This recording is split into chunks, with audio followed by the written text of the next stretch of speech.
So I'm doing this video to answer my own questions, just to give you an idea of what was the hardest and easiest part of my College Pro franchise. I guess start with the easiest. The easiest part for me was the marketing. I could find jobs, I could book them, I could explain to the customer exactly how it was going to look. In fact, a lot of people were very impressed with my competence, with my ability to market that service, to just explain the details. I seemed like a specialist. Um, I seemed to know what I was doing. I seemed passionate about my result, and I wasn't afraid to promise them, look, if you're not happy with the job's free. And that was powerful. In that, I found that I could make a lot of extra money. I would definitely adjust the charge rate whenever I could. I would adjust bonuses for the customer that were, well, never mind that. They weren't real bonuses. And, I found a whole lot of ways to market. I came up with different flyers with different cold calling scripts. I came up with different marketing ideas. I even fed them into the College Pro system so that other people could use them. And I even spoke about them at training sessions so that people could use them. The cold calling was annoying, but I did it, and I did it well. And then booking the jobs was so much fun, so easy. It was a satisfying feeling. I liked it. What was hard? First year, rather, I had 3 separate summers. The first summer, I had a group of girls painting for me. They were really enthusiastic, ready to go. Yeah, they didn't care. And when I finally came down to actually working hard in the sun and doing the work, and then going out to do the marketing like I expected of them, they didn't want to, they didn't do it, and I didn't very well handle it. I was stressed, I was unsure of why, and I was pretty keen to blame other people, which part of it was my own fault, and part of it was their work ethic. The second crew I had was actually a group of friends who were filling the time for me. I am really appreciative of them, but that was not that was a test on our friendship. I was handling a business for the first time in my life, not knowing what I was doing, and my friends were there to help me. They had their own ideas of how things should go. They were working for me and with me, so they kind of wanted an opinion, and their opinion was valued to me, and I never even took their advice sometimes.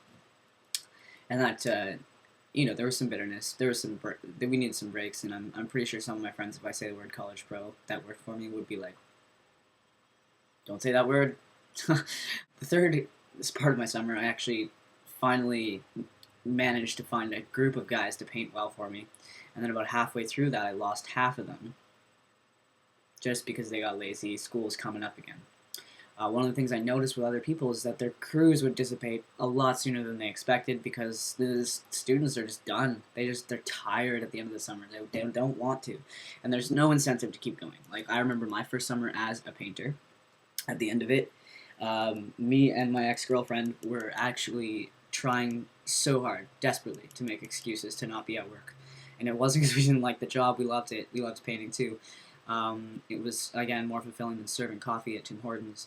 But in fact, we didn't want to work anymore because we were about to go back to school and we were about to experience the whole year again, and we're trying to move, and there's a lot on your mind, and there's no real motivation to keep going. You need a real leader to keep you there, and I mean, Chanel did a phenomenal job of trying, and did, but we ended up, doing our own thing for a little while. We quit a little early. We tried to budget to quit early even. So, mostly I didn't expect that my painters would be coming on from the beginning and kind of wanting to leave a little early in the end. And with my goal, I needed the entire summer. The second hardest thing I noticed was dealing with the weather. There was no guidance to deal with the weather. I don't believe that any general manager is equipped to deal with the weather. They don't understand how to schedule around the weather. They schedule this ridiculous 5-7 day schedule where you do it in pencil and account for one rain day. And it's just like, you should account for, only 50% productivity and then overshoot your goal instead of this.